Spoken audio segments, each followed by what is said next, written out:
How to Outsmart the Narcissistic Mother. Recently I did a video entitled How to Outsmart the Narcissist. Here's the link for that if you haven't seen it. And this video is in response to a subscriber who sent in an email regarding their personal situation with a narcissistic parent. So let's read that email and see what tactics you can use to outsmart the narcissistic mother. This is from Ignacio, and he writes, "Hello, I'm a recent subscriber to your great YouTube channel, and firstly I want to thank you for all the suffering you've helped me release already. For a long time I've felt very lonely and traumatized and thinking there was something wrong with me for simply being me. It's been great to get in contact with your videos and those of other people who are going through similar experiences with these manipulators. So I'm going to take you up on your generous offer and ask about one of the gazillion of inconsiderate behaviors my mother has towards me and others. Currently going no contact with her is not an option because I'm getting on my feet economically and have been forced to live with my parents for a while, and I'm trying to do damage control and daily cleansing. The thing she does is coming out of the blue, asking me something, and when I'm trying to answer, physically leaving and allowing me one sentence at most. Of course, this behavior tends to happen more often when my answer does not fit what she had in mind, but in the end, it doesn't matter, does it? If you say black, she'll try to trip you for how white she wanted it. If you say white, she'll say black. This is a lack of respect and very unsettling to me because one, she comes at any moment interrupting whatever I'm doing. It takes time to recover from any interruption, but of course her time is more valuable than mine, so she comes in at any moment. And two, by leaving that way, not letting me explain, she forces my brain to switch into answer mode, but then leaves quickly without allowing me even a whole sentence, which causes me frustration.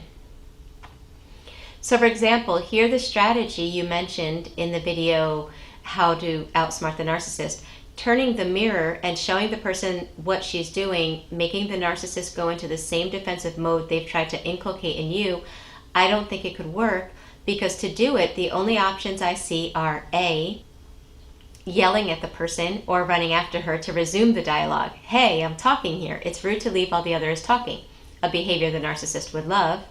Or B, try to bring up the issue later in the following interaction. Gosh, you ignored me before when I was trying to answer you. But then, with some time gone by, it's easy for her to gaslight you. When was that? I don't remember. Then you have to give explanation. She frowns and looks at you as if you're insane, with the final conclusion being that I'm being too sensitive. Yes, sensitive, because unlike her, I let people to whom I ask questions finish their sentences. What a concept. I don't know if you've suffered this flavor of narcissism. Also, I'm a recent subscriber, so forgive me if the matter has already been discussed in other videos. If not, I'd love to pick your brain on how to cope with this kind of abuse. So, welcome to my channel, Ignacio, and thank you for sending in a question to be answered with a video. What a great question, because as you mentioned in your email, there are a gazillion ways the narcissist comes at you to try to get narcissistic supply. So it's really impossible to give every technique or explain how to handle every situation in just one video. So I'm going to start a series with different techniques to use under different circumstances that hopefully can be helpful. And the awesome thing is, as you begin learning these different techniques, you actually begin to see that there's a mindset that you can get that really, once you get that mindset on how to handle the narcissist, you start to figure it out. And no matter what situation comes up, you learn to navigate through that field of minds without getting emotionally scarred in the process, which is a great place to get to. Okay, so with this situation, I wanted to mention some fundamental truths that every child of a narcissistic parent kind of has to swallow, kind of has to recognize the truthfulness of certain aspects of the narcissistic parent in order to be able to handle it in the best way. And one of those fundamental truths are, one, the narcissist, when they ask you questions, really doesn't care what you have to say. It's a hard truth to swallow. They are not interested in your opinion. They really don't care.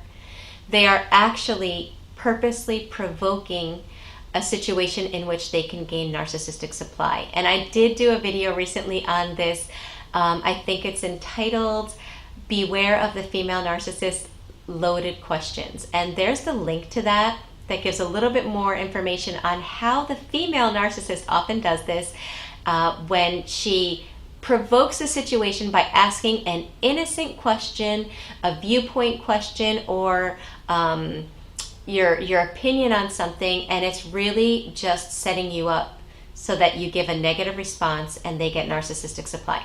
So that's the first fundamental truth you have to recognize. The second fundamental truth is that a narcissistic mother gets her narcissistic supply by making her children feel negative emotions. For example, if your narcissistic mother can make you cry, angry, frustrated, feel bad in any way, that's them taking a hit of narcissistic supply off of you. Anytime you feel a negative emotion. So, once you recognize that truth, one thing that is helpful, since you cannot go no contact, the best thing to do in that situation is to go no negative emotional contact. In other words, you're not going to go no contact, but you are going to give no negative emotional response, no matter what happens. That's a way of you not allowing yourself to be that hit of narcissistic supply for your parent. So how do you do that? You're probably thinking, okay, well, that's nice to know. How am I going to do that when she's constantly provoking situations? Well, taking the case of what you're going through at this moment, where she interrupts you on purpose, that's being done because it makes her feel powerful. She knows you're busy. The fact that she can stop you against your will, because she also knows you don't want to be interrupted, gives her a sense of power. The fact that she walks away in the middle of you speaking is giving her supply, because she's making you feel as if your answers are so insignificant that they're not worth her time of day to really listen to. So in walking away, that causes frustration in you, and she gets more narcissistic supply at knowing that she has that power once again to make you feel that frustration. Okay, so what do you do? Now, I imagine when she comes in and is going to interrupt you, your whole body probably gets tense and you feel frustrated and angry because, one, you know she's doing it again. She's not respecting your boundaries. She's doing it only to make you feel bad, and you know the end result is going to make you feel in a negative way. So in this situation, you can't change the narcissist. If you think that you can stop her from interrupting you, that's not going to happen. If you think you can teach a narcissist to respect your boundaries, that's not going to happen. If you think you're going to help her to realize she's being rude and change, that's not going to happen. Okay, so since you can't change the narcissist, what you can do is reframe the experience. Instead of feeling powerless and angry, you can, by reframing the experience, you change the meaning of the experience. So I'm going to show you how to do that. It seems like a very simple thing, but it can have profound results. Okay?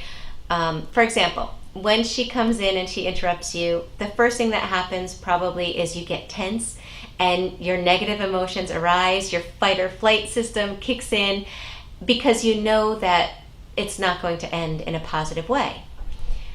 Okay. If you can change that and reframe that, instead of when she interrupts you, viewing and focusing on the negative, you shift your focus on something positive.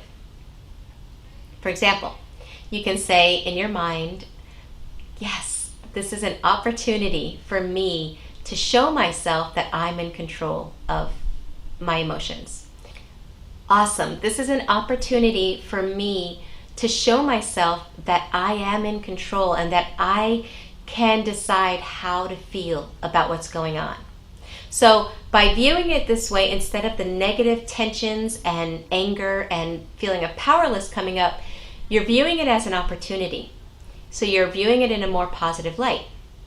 Now she asks you her question, and whenever you answer the narcissist, you know she's going to walk away and not care. So once again, you reframe that in your mind and you say, I wonder how many words I'll be able to get out before she walks away. You know, today I'm going to guess 4. Instead of getting your brain in answer mode, where you're actually giving an honest answer from your viewpoint, don't waste your energy. You can give a generic answer, and at the same time, you're in your mind, you're using that to reframe it to see how many words she'll listen to. Let's say she walks away after 4 words. Then you gauge how well you did. Well, you know what? She left quicker than I thought. Or wow, she lasted longer than I thought. How does this outsmart the narcissist? Well, the narcissist is wanting you to feel emotionally negative so that they could feel better about themselves. They gauge their emotional health by making their children feel bad. That makes them feel good. It's sick, it's awful, but it's a reality, and once we realize it, we can start taking our power back. So you're refusing to be the narcissist's hit at that moment. You also don't feel powerless. You feel your own power, which is a more positive experience. You can't change the experience, you can't change the circumstances of the experience, but you can change the meaning of the experience. And by changing your viewpoint into a more positive one, it leaves you feeling better afterward. Also, the recovery of what she does is a lot quicker.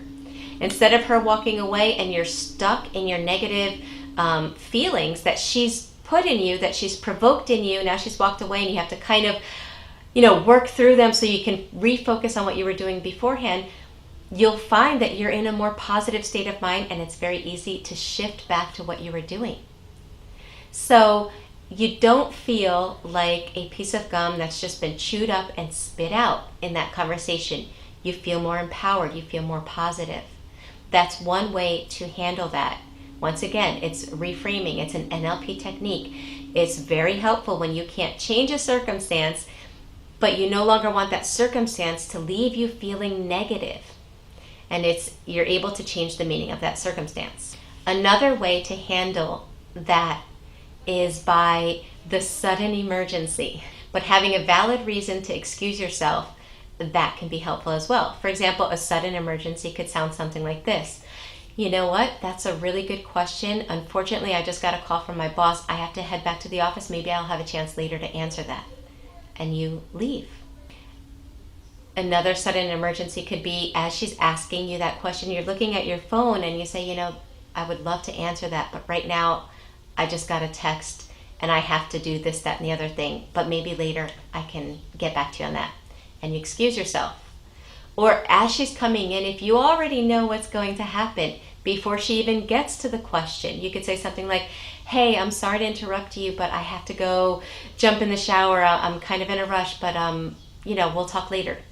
Something like that. So those are 2 separate techniques that you can use. Keep in mind, the sudden emergency is not something you can use every single time because the narcissist will catch on. But it's just a mindset where you learn how to navigate through those fields of conversations that are full of minds, and you're able to come out without the emotional scars that you were coming out with in those same conversations. And again, the first technique regarding reframing, that's a temporary solution. Keep in mind, these are temporary solutions.